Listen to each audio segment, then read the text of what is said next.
Good morning, everyone. Thank you for joining us. We're sorry, we are just going to wait another few minutes because one of our speakers is having trouble to connect. So we're going to start in a few minutes. I'm just trying to get him online. My name is Pearl Winchester. I'm originally from New Caledonia, and I am one of the co-animators of the community of Oceania Geospatial Water Resource Workgroup.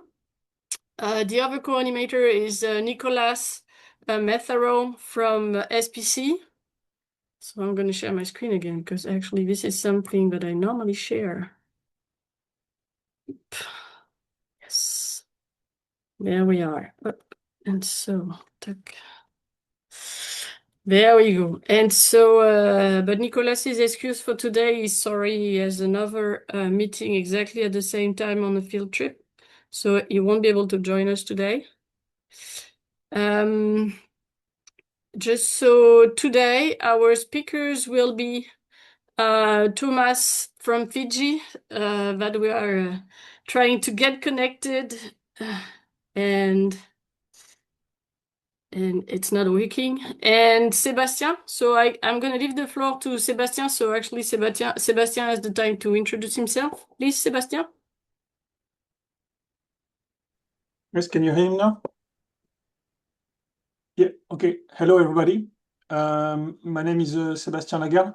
I'm the CTO of a small company based in Nouméa, New Caledonia. We've been providing GIS and remote sensing services for the past 10 years or so. So do you want me to go on with my presentation now, Pearl? Oops. No, I'm going to say a few words about the community of Oceania Geospatial Workgroup. But I'm trying to get Thomas in at the same time, so it's not easy. So just so you know, I think many people already joined us for some of our webinars, but just so you understand, the community of Oceania Geospatial is part of the what's the name? Sorry. We started in December 2022 with the Oceania Geospatial Symposium in New Caledonia, where we actually decided that we need to work together all the Pacific Islands around water, which is when we started creating this work group so we can actually share our experience and best practices around geospatial, GIS, satellite, and water resources for Oceania. And so we created a LinkedIn group that you are welcome to join. I'm going to share the link in the chat. And we have been talking about many of the topics that are here, but it's not a closed list, and we are trying to improve all the time. And today, we are actually going to talk about water vulnerability.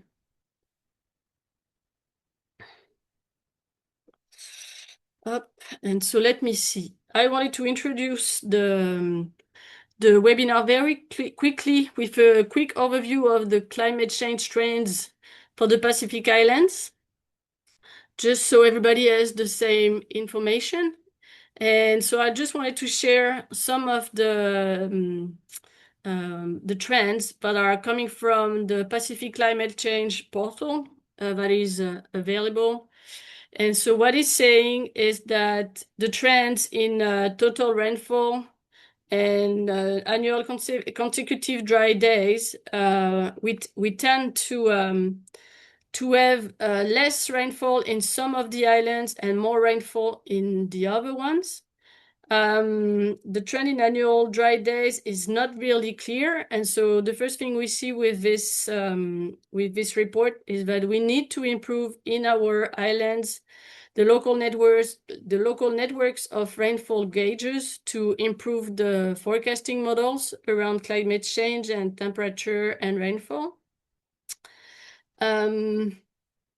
If we look at the trends in temperature, for temperature, it's very clear that all the islands are going to be impacted by warming.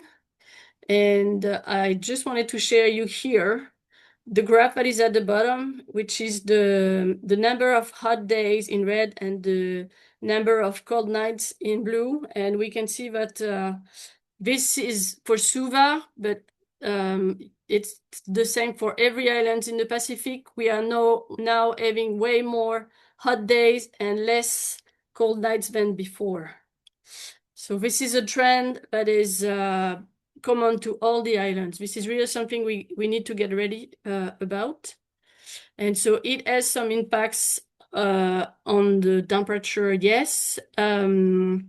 So I think you have seen already this map because it's coming from the GIEC, the IPCC, sorry. And so this is just the scenarios that are modelized for Pacific. And so on the left here, you have the scenario with a global mean temperature of +2 degrees, where we can see that for Pacific, we will see at least +1 degrees. And for the global mean scenarios with +4 degrees in 2100, we can see that we will be way more impacted. And the same, I will share with you the links. Everything is available online. And I know you know it, but just the impact of temperature and drought, it starts with meteorological drought, so less water, less rain, more heat. We end up with agricultural drought and then hydrological drought, and which is what we are going to talk about today. And it has some impact on the socioeconomic drought. And of course, the impacts increase over time. So the tips and best practices is to forecast and anticipation, and we need the local data to do it. So if you have some local data in your countries, then it sure helps to have some more accurate models. And we do need to get ready for water scarcity today. And we need to implement the solution as soon as possible, and which is why we will have our speakers today. And I'm gonna now leave the floor to Sébastien, as Thomas didn't manage to connect, and so I can try to get Thomas online. Sébastien, please. Yeah. Hello, can you hear me? Yeah, all Yes, good. we do. Thanks, Pearl. Just a quick question, Pearl. How long do I have?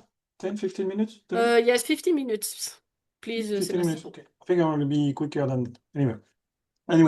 Thanks a lot for letting me share my experience today about water network data. As I said, we're a GIS dedicated company, so I'm going to talk to you about GIS data with regard to water network management. We'll go through the common challenges and how we approach them, and what are the outcomes of what we do or what we plan to do. Hold on, okay. So to begin with, I'm going to give you a quick overview of how it works here in New Caledonia. Bear in mind that's an oversimplification of the situation. There are some exceptions to that, but overall, that's how it works here in New Caledonia. So you have here in New Caledonia 2 ways to manage the water network supply. It's either done by the local agency that is called Caledonian DESO, which would be the more urbanized part of the territory. That's the green part on the map. And then the second way of doing it is when the municipalities they do it themselves. They do it internally. That would be the red part on the map. So this is our area of focus. We focus on the municipalities that are managing their own networks, just because they have much less resources than when it's managed by the local agency. So about the challenges we are facing, and I'm pretty sure you're all familiar with that, but when it comes to water network data, they're often what I call dispersed across either multiple departments or contractors, or when you're lucky, across different systems. Most of the time, they're stored in different formats. You've already heard about that, but most of the time, it comes in a DWG format, CAD format, or it can as well be Excel formats or PDF, or even sometimes just paper. And it's stored in different formats, but it's also inconsistent in terms of standards. It's not properly stored. It's most of the time lacking completeness or quality. There are gaps in the data. So all those problems, they make the data and the networks difficult to analyze, share, or even the data is difficult to maintain. And on top of that, you have the lack of GIS expertise that you can see within the technical departments in small cities, that impacts as well the quality of the data. So this all those problems, they leads to inefficiencies, increased maintenance costs, poor decision making as well, and sometimes legal and regulatory problems. That's all the problem that we are. Yeah. I think you forgot to share your screen. Oh, it's true. Sorry. All right.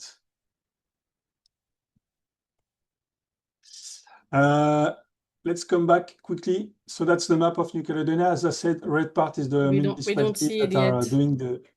It's okay now? Not yet. I don't see it. It's Should be coming. working. Actually, when it's different from Teams, when you tap sharing, you have to confirm it. It's coming now. It's coming Good. now? Okay. So I come back quickly on the map on the situation in New Caledonia. Red parts are the ones that we're focused on. That's the municipalities that are doing the water network management themselves, right? They have less resources. That's what we try to address. Then the challenges that we are facing with regard to the data, as I said, disparate, heterogeneous, incomplete, they're difficult to share or even use. And on top of that, the lack of GIS expertise of the technical departments within the municipalities. So that's why we're trying to address through a multi-step approach, which consists in several steps. The very first one is standardization. We need to adopt a unified data model and clear metadata structures, standards to harmonize everything. It goes from the naming conventions to attribute structures, unit of measures, and coordinate system, all that kind of stuff. So to address that, we started by writing down a document that agglomerates all this stuff and says, okay, that's how we're going to store it. That's how we're going to digitize the network. And that's how we're going to tidy up everything. Once this part is done, we have the data audit and inventory. That's sometimes something I refers as IT archaeology.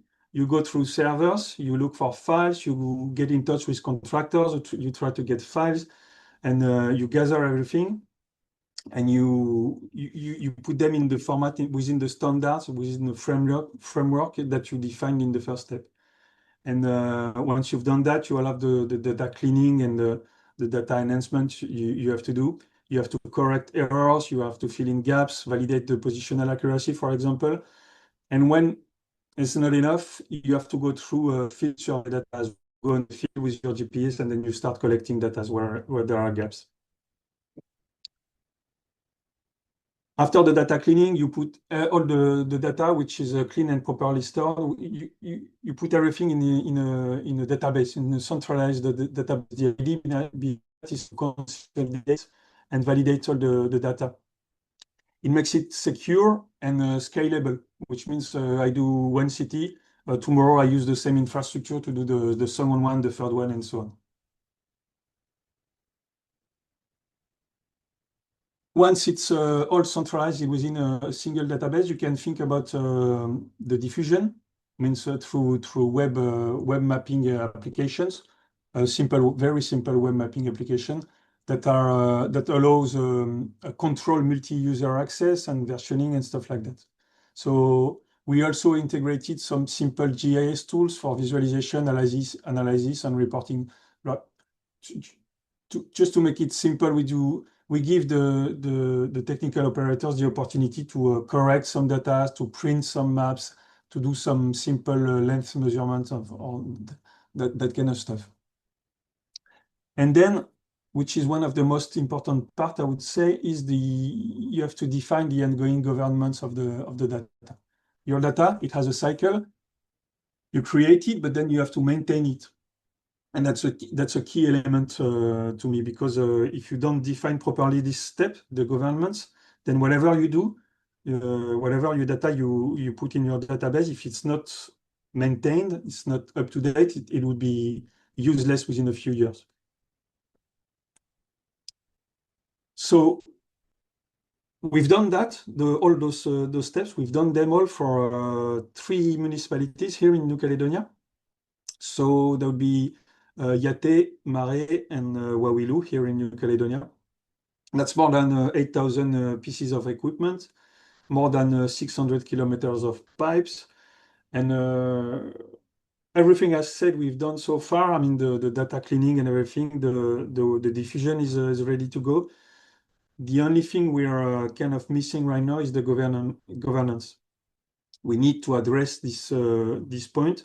We have a plan right now. The plan is to do it ourselves. We do it. We've done that within the framework of a project. And on the long-term basis, I think we'll propose to municipalities services to keep that database up to date and to keep the web application running. So once you've done all that, you can start thinking. Once you get a proper map of your network, you can start thinking about plenty of other opportunities.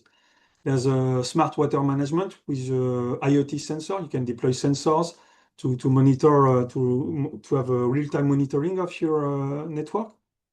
You can do leak detection, predictive maintenance, use data analytics, all that kind of stuff. You can optimize your energy efficiency and reduce the water loss. All that things you can only do if you sit on a proper data set, on a clean and up-to-date data set. There's no way you can go towards this if you don't have a proper map. To conclude quite quickly, I'm going to give you 2 tips, 2 best practice and 2 tips. The first best practice would be keep it simple and affordable. Our main point of focus are the municipalities that don't have that much resources. So you need to keep it simple and affordable because on the long-term run, if it's not affordable, that nobody is going to be able to sustain it. So the tips, portable format, simple hosting and infrastructures, as much as possible. It will make it reliable and sustainable for smaller municipalities. The second best practice, I've already talked about it, is to identify the long-term governance. You need to find a proper way to maintain your database, to keep it up to date. And to do that, you have to get people trained on a long-term basis. So once you've started the process of integrating the GIS tool within the water network management, you have to identify the right person, train him on a long-term basis because it's going to take time. It's not just you can't just train him for 1 or 2 days and say, okay, it's going to be okay for the next couple of years. It has to be done on a long-term basis. And if not done internally, if you have nobody within the municipality that would be able to do that, you have to find a company, a contractor that would be able to do that. Otherwise, all the work gets lost. And that would be it for me. Thank you, Sébastien. Thank you very much. So I don't know if anybody has some question in the chat, and I can actually open the microphones to all of you. So if you have any questions for Sébastien, feel free to ask.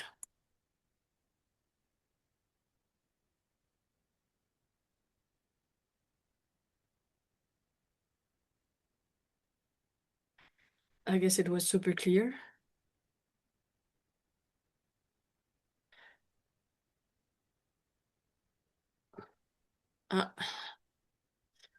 Yes, Jean, go ahead. Thank you. I might have a question, but mostly for the audience, to know if any of you all already work with municipalities in this area.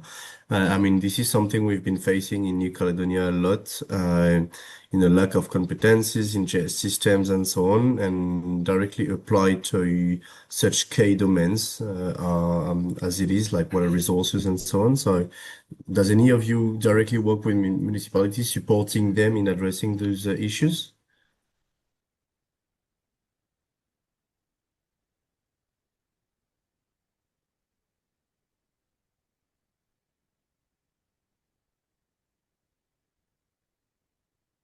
Well, I'm pretty sure Sébastien might have an answer.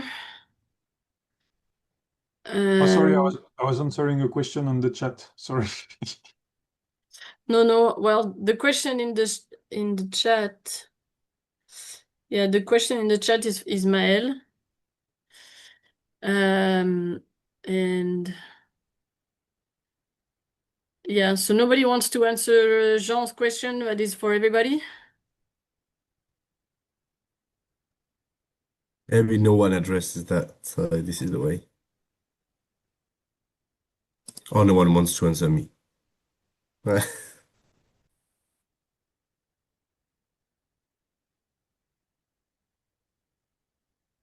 don't know, but actually I had some questions too, and I prepared some interaction that are actually asking the same. So Jean-Chris is asking what was the question. So My question was about to know if any of you online already work with municipalities in supporting them dealing with GIS tools and competencies applied or not to water resources, because this is a key thing, a key issue in New Caledonia, for instance.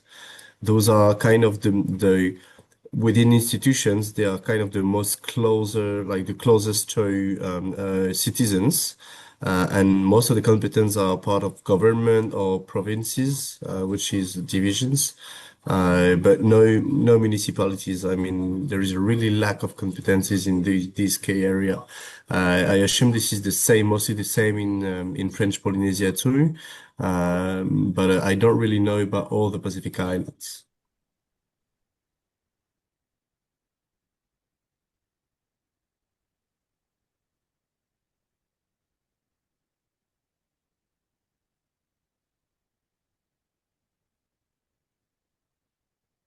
so I don't know, Chris, did you get the question? And do you actually have any experience that you can share? I know that Thomas is going to share his experience Good. after, but up. And Sebastian, did you answer Chris' question? What's the uncertainty, sorry about that, in data patching? Oh no, I answered another question actually, but it was Miles' question.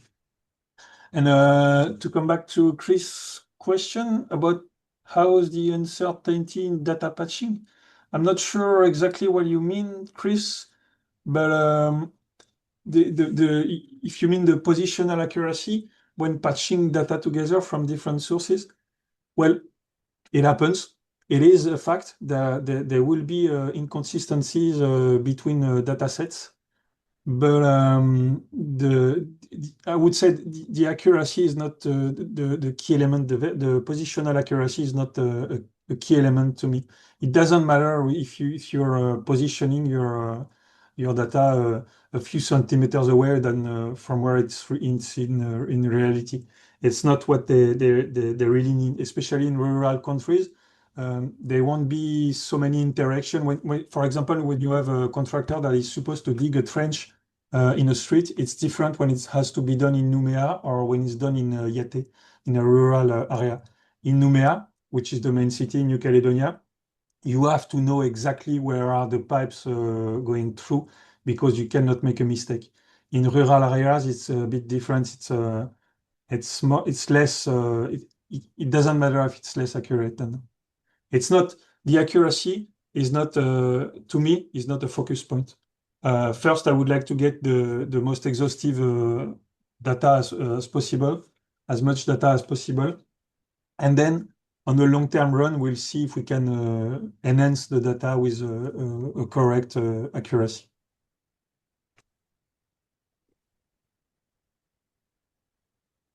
All right. I don't know if you can see my screen. It's got a QR code on the right and some questions. So if you flash the QR code, you can actually answer some the questions.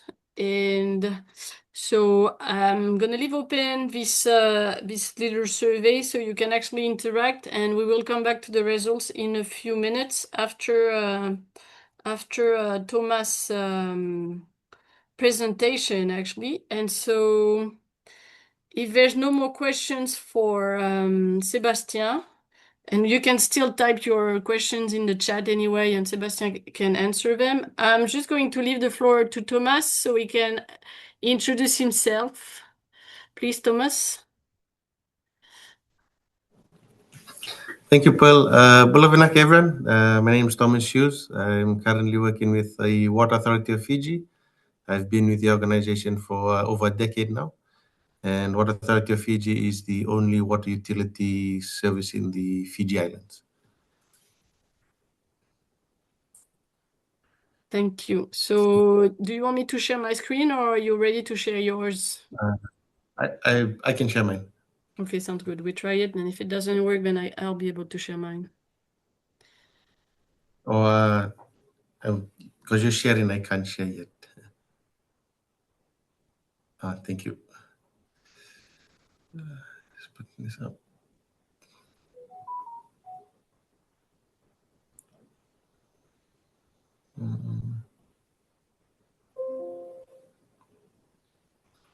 Can you guys see my screen? Yeah, all right. You can still see it? Yes, you do. Okay, so yeah, once again, thank you. So my topic this morning is on Fiji's drinking water climate vulnerability. As you can see in the cover page itself, it's one of our dams in Suva, in our capital city, that usually gets affected by continuous dry spells. So my presentation today is basically on what affects our water sources through climate, and then going on to our ways of addressing these issues that we're currently going through. My next slide, what you can see in front of you is I've got two tables, just a bit of data from our water resource team for last year, August 2024. So as you know, we're approaching end of June, going into July, then August. So from May to October is usually our dry period. So August last year is where we had a pretty extreme abnormal dry spell.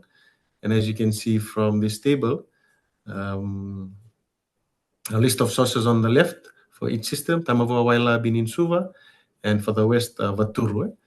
As you can see for the Suva system, the central region, we've got a few sources that went critical. They went below the threshold.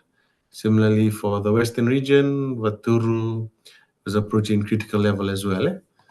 The water level for Vaturu being 523 and our threshold being 521. So with that, just a quick overview of our two regions and our most critical sources. And then now I'll go into one of those sources for central region, which is the Waimanu River. So the graph that you see on the top left is our rainfall data. In blue is what we call the long-term average of rainfall between those periods of 1965 to 2003, as well as to 2008 and 2010 to 2011. And in gray is our last big drought, which was in 1987. And then you have the data for 2024 up till August. So as you can see, Jan So in Fiji, our cyclone season is from November to April. So usually from January to April, you expect continuous rain. And as I mentioned, from May to October, you have usually a dry spell. So as you can see for 2024, the brown graph, there wasn't a lot of rainfall between the period of June to August. And as you can see the graph on the top right, which is the Waimanu River flow, you can also see that that blue line is the actual critical level of flow for the Waimanu River. And at the bottom left is a normal flow through our catchment. And on the bottom right is actually during the dry spell. In most instances, we build up a coffer dam just to sustain the water level at our raw water source at Waimanu, so that we can extract ample flow of volumes of water. And whenever the catchment level drops, we have to build up the coffer dam. And as you can see in the photo on the bottom right, that was actually one of the first times that downstream of that coffer dam that the flow had decreased. Usually we build up the coffer dam, there's still continuous flow and water can still flow through those culverts. But in this instance, when the coffer dam was built, it actually took a while for that level to rise. It took almost half an hour before it actually broke through. So this is one of our critical catchments in Suva, which feeds our Tamavo treatment plant. We also have here another on Savura.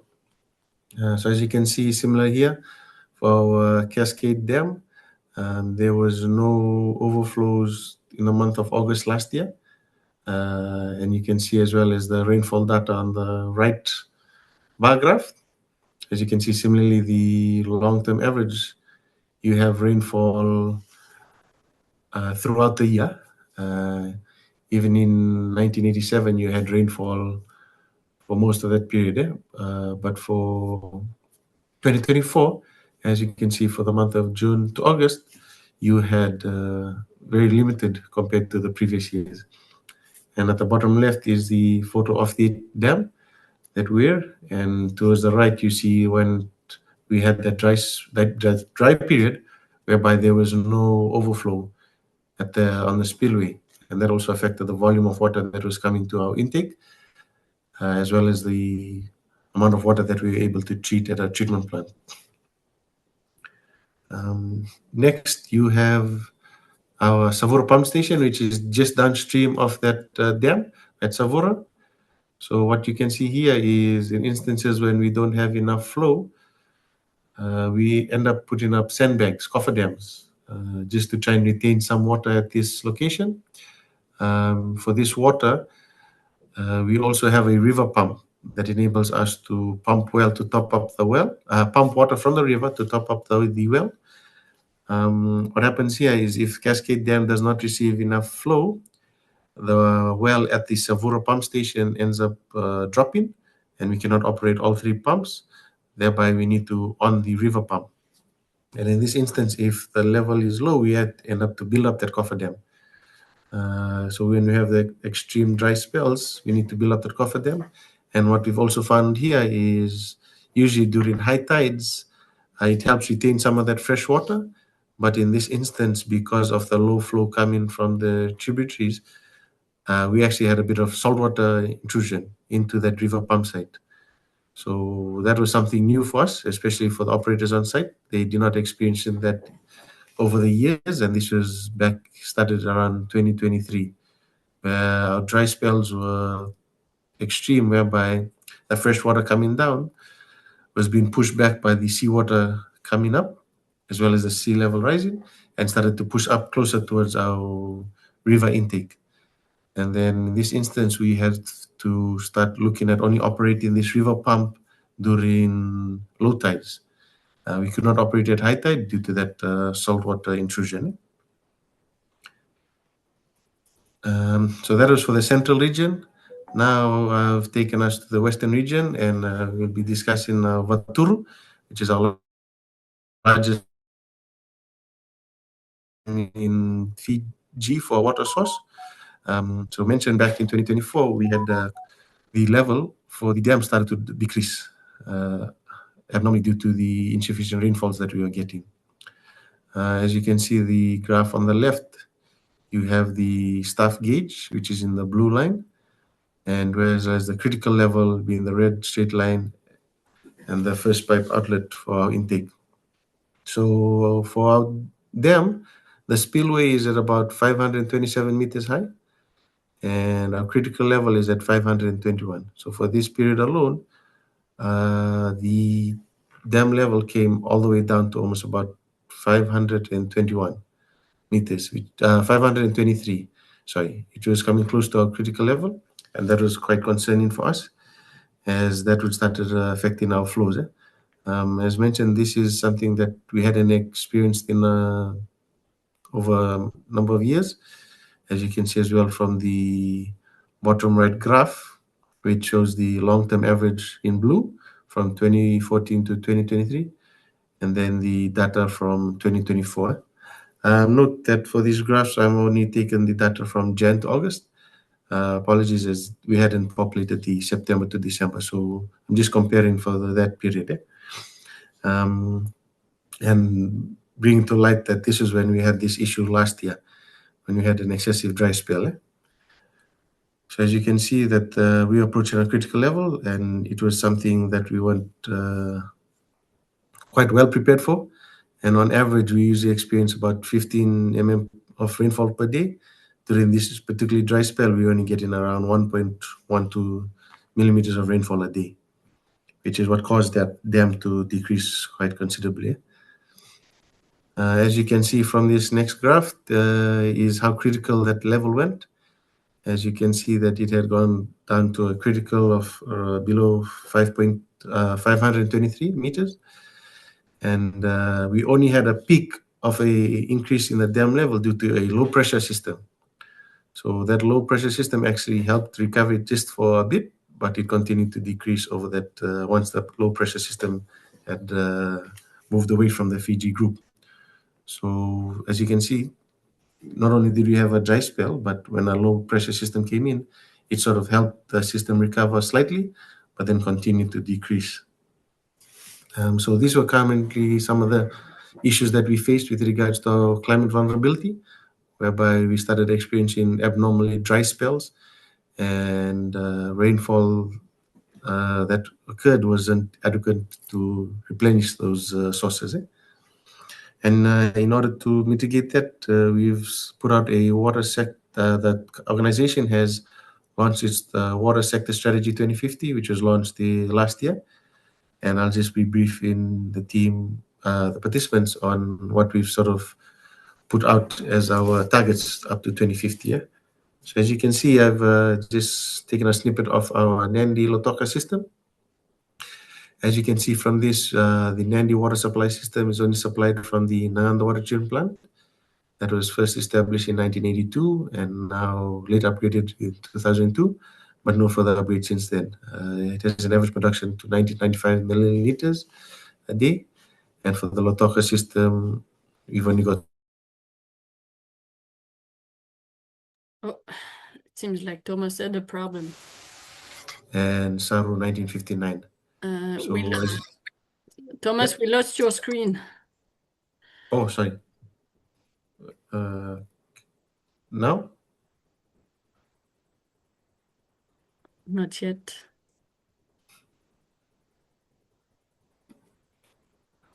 Can you see it?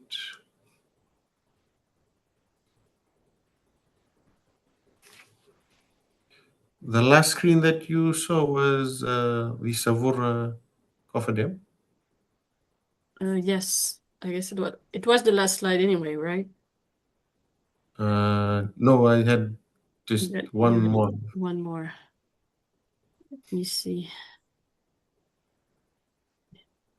Do you want me to share do you want me to share? I'll just quickly throw it up again. Can you see? Sorry. Second. Can you guys see that? Okay, awesome. So yes, so I've just basically explained our operational issues, which we brought to light last year, and then looking at our water sector strategy, how we're looking at mitigating that. As you can see, we've got some plans to implement some new water sources for the Western region. We've got quite a large investment strategy that we're looking to implement by 2050. So basically, what we've experienced with our existing sources is that it's unable to sustain during abnormal dry spells with regards to how climate has been changing. So we're looking at new sources that can also supplement our existing. So should we have abnormal dry spells, we can still sustain our supply through additional sources. So this is just a snippet of our water sector strategy, especially for the Nandi-Lotoka system, to help our sources recover during abnormally dry spell. I'll quickly just go back to an example, which is what I had on the cover page. What happened in the year 2023 is this particular site, Headworks 3. So as I mentioned earlier, we had a cyclone season being from November to April. But in the year 2023, between Jan and February, we had abnormally dry spell. Like that was supposed to be a wet season, but we didn't have enough rainfall, and the dam had actually went dry. And we had a peak event whereby we had a heavy downpour for a day, and it replenished the levels within this dam. But over the weekend, so it had rained like late in the week, Thursday, Friday, and stopped. And then by Monday, the following week, this dam went dry again. And that was quite abnormal for us. So what we actually had to do is we had to bring in our mineral resource department and start looking at alternatives of boreholes to supplement this, because that was something that we had never experienced before, especially during the wet season. So, which is why emphasis was put on our water sector strategy, looking at some new sources, new treatment plants, and planning a way forward for 2050. Similar to the previous presentation, some things that we started relying on now is more data. So our water resource team have started looking at installing new equipment such as TD divers. We're getting a lot more telemetry stations installed. Usually data is provided by Fiji Meteorological Services, but it's not our data, and sometimes it gets difficult requesting for that information. And if a particular site that we're after goes down, we aren't able to enforce them to go and revive that site. So whereby we've gone ahead and started purchasing our own telemetry systems to measure rainfalls, flows, water levels. So and actually, similarly, thank you, Thomas. So actually, I had some question. I wanted to thank you for this great presentation, and I actually have one big question for you. Is with your return of experience here, what would be the tips or the best practices you would give our audience, as you have been facing already some drought that were out of season? Yes, thank you. From my experience, it's good to start looking at alternative sources. Looking at that redundancy, that resilience in your system. What we found was, because we are so reliant on, especially for Nandi-Lotoka, we have that one dam, but now we're starting to look at an alternative raw water extraction site, an additional treatment plant that can bring in another 10 million liters to supplement it. So from my experience is try not to be too confident on one particular system, even though it's worked well all these years. What we've seen, especially in the Fiji Islands, is with the climate change, our system isn't as resilient as we thought it would be. Our sources, even though we have provided abundant supply over past decades, of late they have started drying up, and that is worrying for us, because we weren't prepared for it, and now we're starting to realize that we need to start looking at alternative sources, alternative solutions, other sources, boreholes. There's even plans in our master plan for desalination. So don't be comfortable just because everything's going good. Start capturing that data now, as mentioned in the early presentation. that is very crucial for us now. We've started to realize that, which is why we started investing more in our telemetry systems, our new sources, start capturing that data now so that we are confident that if we go to this new source, that it will sustain us for these climate events. So yes, that is basically the end of my presentation. And that last slide is of our tour dam when it's at healthy levels. Wow. Thank you, Thomas. Does anybody have some question for Thomas? Feel free to ask.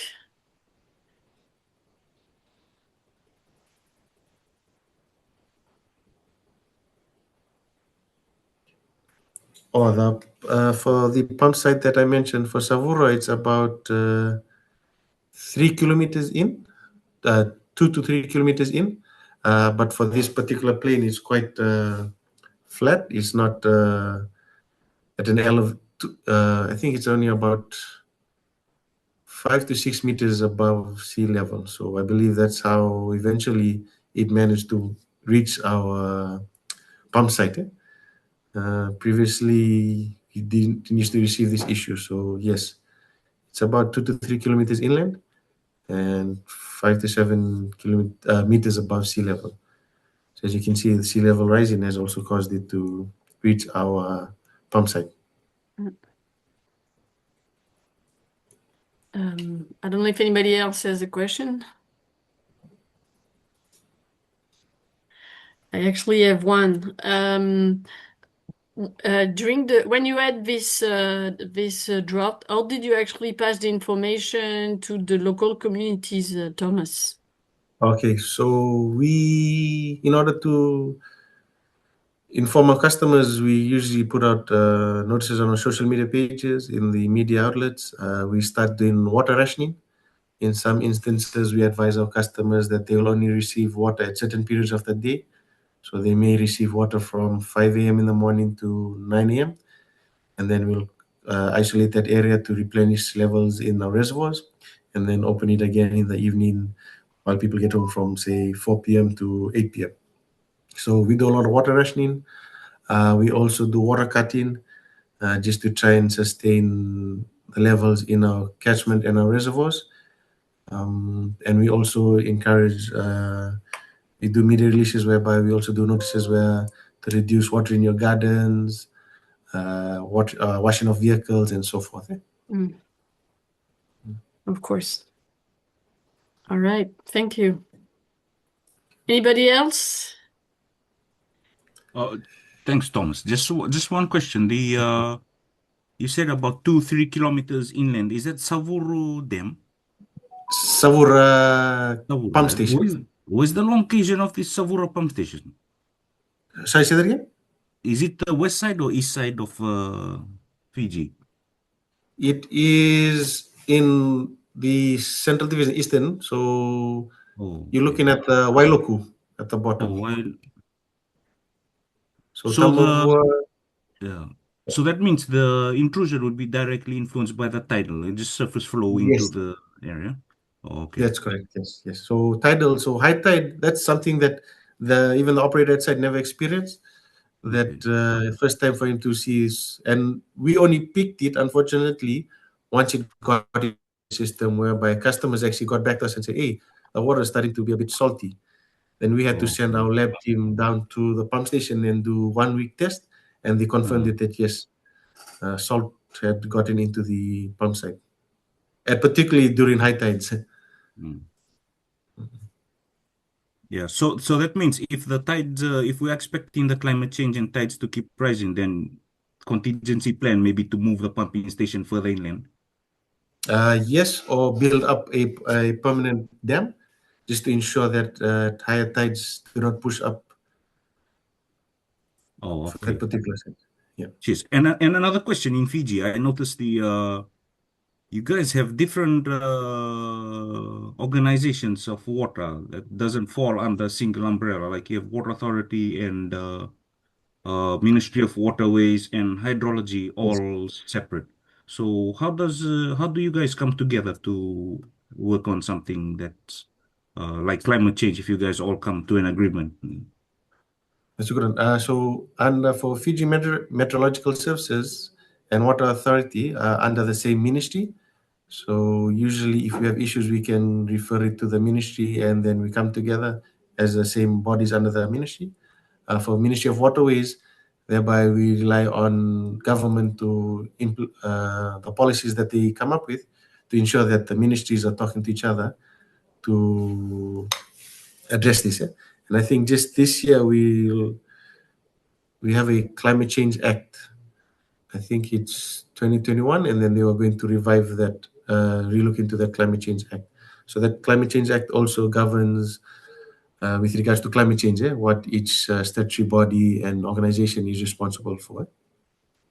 Okay. Yes, thank you very much, Thomas, for all this. I'm just going to share with you the results from the interaction. Thank you all for answering the little survey. So I don't know if you can see it.